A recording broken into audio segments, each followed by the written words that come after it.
कैसे हैं आप सभी? आई होप अच्छे होंगे, राइट। चलिए मैं हूँ तो प्रजापति चैनल पर आपसे स्वागत करती हूँ और आज मैं आपके लिए लेकर एक्सरसाइज 8.1 का क्वेश्चन नंबर 8। तो प्लीज ध्यान समझना बच्चों, इंपॉर्टेंट सम है और साथ ही लाइक शेयर करना मत भूलिएगा। ओके, आइए स्टार्ट करते हैं।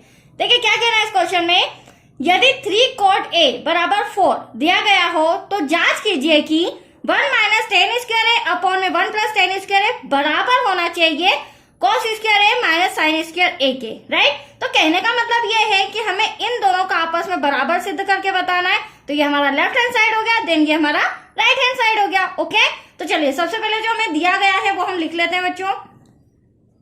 तो दिया गया है 3 cot A = 4।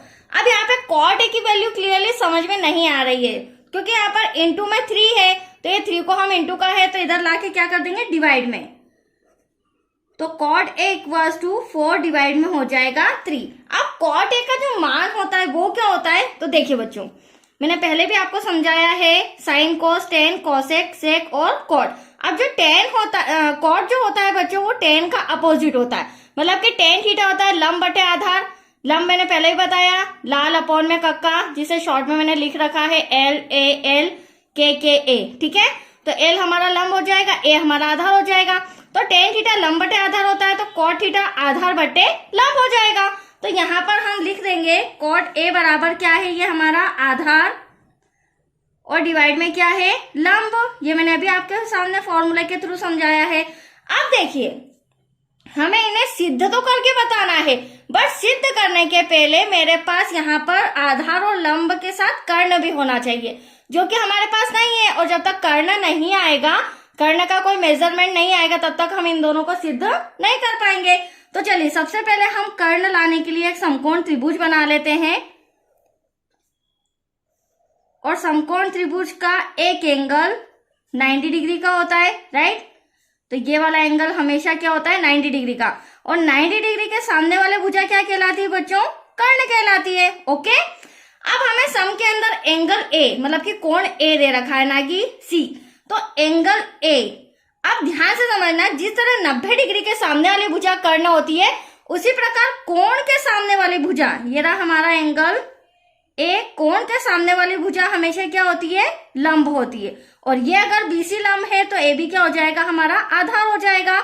अब आप क्लियरली समझ सकते हैं जो आधार है वो हमारा कितना है, 4 सेंटीमीटर। तो यहाँ पर मैं आधार 4 लिख देती हूँ। देन लंब कितना है हमारा, 3 सेंटीमीटर। तो हमें AC मतलब कि कर्ण को फाइंड करना है। तो आया क्वेश्चन समझ में। और इसे फाइंड करने के लिए पाइथागोरस प्रमेय का यूज करेंगे। तो चलिए सबसे पहले हम लिख लेते हैं समकोण त्रिभुज ABC में एंगल B = 90 डिग्री। तो पाइथागोरस प्रमेय का यूज करेंगे बच्चों। पाइथागोरस प्रमेय से कर्ण का वर्ग, इससे हमारा कर्ण मतलब कि AC फाइन हो जाएगा। कर्ण का वर्ग = लंब का वर्ग प्लस आधार का वर्ग।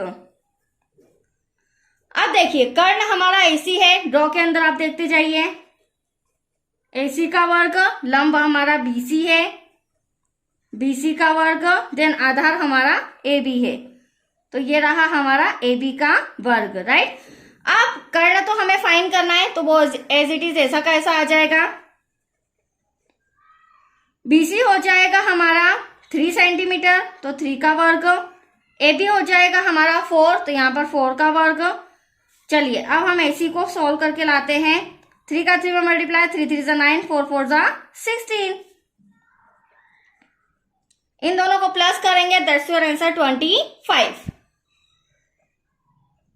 अब देखिए स्क्वायर हटाते हैं, अंडर रूट लगाते हैं, तो एटलीस्ट AC = कितना आया, 25 का वर्गमूल क्या होता है बच्चों, 5 होता है। तो यहाँ पर आ चुका है हमारा AC, जो कि क्या था, कर्ण। तो कर्ण आपके सामने आ चुका है, जिसे मैं लिख देती हूँ 5 सेंटीमीटर। इसे हम राउंड अप करेंगे क्योंकि इसे हमने सॉल्व किया है। अब देखिए अब हम लेफ्ट हैंड साइड और राइट हैंड साइड दोनों को लेकर सॉल्व करेंगे, बट यहाँ पर भी हम tan दिया गया है, cos दिया गया है, sin, तो इन तीनों का हम पहले मान निकालेंगे, उसके बाद इसे लिखकर वैल्यू पुट करेंगे, राइट। तो चलिए यहाँ पर मैं मान निकाल लेती हूँ। फॉर्मूला भी आपके सामने बताती हूँ। सबसे पहले मैं लिख लेती हूँ साइन ए इक्वल्स टू, यहां पर लिख लेते हैं हम कॉस ए इक्वल्स टू, और हमें सम के अंदर टेन भी पूछा गया है तो tan a equals to, right. अब आप फॉर्मूले में देखिए तीनों साइन कॉस टेन आपको नजर आ रहे हैं, राइट। तो साइन थीटा क्या होता है, ए भी बोल सकते हैं बी भी, जो भी एंगल हो, तो वो होता है एल अपॉन में के मतलब कि लंब बटे कर्ण। कॉस थीटा होता है आधार बटे कर्ण, और टेन थीटा होता है लंब बटे आधार। तो मैं फिलहाल साइन थीटा की बात करूं, साइन थीटा लंब बटे कर्ण, तो आप देख सकते हैं लंब हमारा 3 है और कर्ण हमारा 5 है, तो एल मतलब कि 3 अपॉन में 5। मैं डायरेक्टली लिख रही हूँ, देखते जाइए आप। यहाँ पर आ जाएगा हमारा sine a equals to 3 upon में 5। एनी डाउट बच्चों? चलिए अब कॉस ए की बारी। कॉस होता है ए अपॉन में के मतलब कि आधार बटे कर्ण। आधार ये रहा हमारा, कर्ण ये रहा हमारा, तो आधार है 4, तो डिवाइड में कर्ण क्या आ जाएगा 5, मतलब कि 4 अपॉन में 5। यहां लिख लेती हूं मैं 4 अपॉन में 5। टेन ए मतलब कि टेन थीटा क्या होता है बच्चों, लंब बटे आधार, तो एल मतलब कि लंब ये रहा हमारा 3, देन आधार क्या रहा 4, तो यहाँ पर हो जाएगा 3 अपॉन में 4। तो यहाँ लिख लेते हैं हम टेन की भी वैल्यू। अब देखिए तीनों का वैल्यू मैंने आपके सामने ले आया। अब हम क्या करेंगे, जो हमें सिद्ध करना है, राइट। तो यहाँ पर हम लेफ्ट हैंड साइड और राइट हैंड साइड दोनों लेंगे। लेफ्ट हैंड साइड है हमारा 1 minus tan square a divide में 1 plus tan square a equals to में हो जाएगा कॉस स्क्वायर ए माइनस में साइन स्क्वायर ए, राइट। चलिए अब फटाफट इनकी वैल्यू पुट करके हम आंसर लेके आते हैं। देखते हैं left hand side and right hand side बराबर है या नहीं। तो चलिए 1 ऐसा का ऐसा।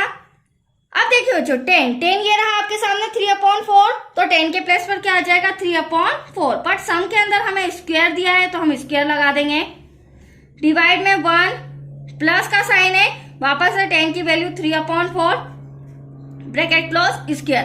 अब कॉस की वैल्यू 4 अपॉन में 5 है, ब्रैकेट लगा के ये भी स्क्वायर में आ जाएगा। साइन की वैल्यू 3 अपॉन में 5 है, ब्रैकेट लगा के इसका भी स्क्वायर आ जाएगा। एनी डाउट यहाँ तक? चलिए अब आगे सॉल्व करते हैं, ध्यान से देखिएगा। 1 ऐसा का ऐसा माइनस 3 का 3 में मल्टीप्लाई करेंगे 3 3 जा 9, 4 का 4 में करेंगे 4 4 जा 16, बड़ा बट्टा लगाएंगे। डिवाइड में देख सकते हैं आप 1 ऐसा का ऐसा प्लस 3 3 जा 9 और 4 4 जा 16। अब यहाँ पर डिवाइड में कुछ नहीं है तो 1, यहाँ पर भी कुछ नहीं है तो 1। चलिए आगे सॉल्व करते हैं। कोस हमारा है 4 4 जा 16, डिवाइड में 5 5 जा 25, जिसे हमें माइनस करना है। साइन स्क्वायर ए वो हमें दे रखा है 3 3 जा 9 और 5 5 जा 25। चलिए अब आगे हम यहाँ पे क्रॉस मल्टीप्लीकेशन करेंगे, क्योंकि ये वाला इक्वल के इधर तो इजी है, बट यहाँ पर हमें बट्टा सॉल्व करना पड़ेगा, राइट। तो यहाँ हो जाएगा बच्चों 16 1 जा 16, 9 का 1 में करेंगे माइनस 9 1 जा 9, डिवाइड में 16 1 जा 16, बड़ा बट्टा लगा देते हैं। 16 1 जा 16, यहाँ पर प्लस का साइन है तो प्लस का साइन आ जाएगा। 9 1 जा 9 और डिवाइड में 16 1 जा 16। अब इक्वल में आप देख सकते हैं दोनों के डिवाइड में 25 है, तो यहाँ पर हम एक 25 कॉमन ले लेंगे, और जब भी डिवाइड में कोई सी भी डिजिट कॉमन आती है तो ऊपर की डिजिट एज इट इज ऐसे की ऐसी, तो 16 माइनस का 9। चलिए आगे अब हम कंटिन्यू करते हैं। अब आप देख सकते हैं बच्चों यहाँ पर 16 में से 9 को माइनस करेंगे तो यहाँ पर हमारे पास आ जाएगा 7, यहाँ पर लिख लेती हूं मैं, डिवाइड में 16 में 9 को प्लस करेंगे तो यहाँ पर आ जाएगा हमारा 25, बड़ा बट्टा लगा देती हूँ, और यहाँ पर 16 इक्वल में 16 में से 9 क्या बचा, क्या 7 डिवाइड में 25। अब देखिए यहाँ पर माइनस किया तो राइट हैंड मतलब राइट हैंड साइड तो हमारा एटलीस्ट आ ही गया है, ठीक है। अब लेफ्ट हैंड साइड में देखिए, चाहे तो आप इसका बट्टा चेंज करके भी इसे कैंसिल कर सकते हैं, या डायरेक्टली 16 को 16 से कैंसिल कर सकते हैं, क्योंकि ये दोनों के डिवाइड में है। That's clear. तो यहाँ पर आपके सामने आंसर क्या बचा, 7 डिवाइड में 25, जिसे मैं यहाँ पर वंस मोर और लिख लेती हूँ। यहाँ लिख लेती हूँ, लेफ्ट हैंड साइड आया है हमारा 7/25, और राइट हैंड साइड तो पहले ही मैंने ले आया 7/25। अब आप देख सकते हैं दोनों के आंसर हमारे इक्वल आ रहे हैं, मतलब कि LHS बराबर आ रहा है RHS के, और यही हमें सिद्ध करके बताना था कि 1 माइनस टेन स्क्वायर ए अपॉन 1 प्लस टेन स्क्वायर ए बराबर होना चाहिए cos square a minus sign square ए के। That's clear. तो बहुत ही अच्छा सम था बच्चों, कंप्लीट हो चुका है, दोनों का आंसर इक्वल आ रहा है। तो आज के लिए इतना ही, नेक्स्ट वीडियो मिलेगा क्वेश्चन 9 से रिलेटेड। ओके, थैंक यू बच्चों।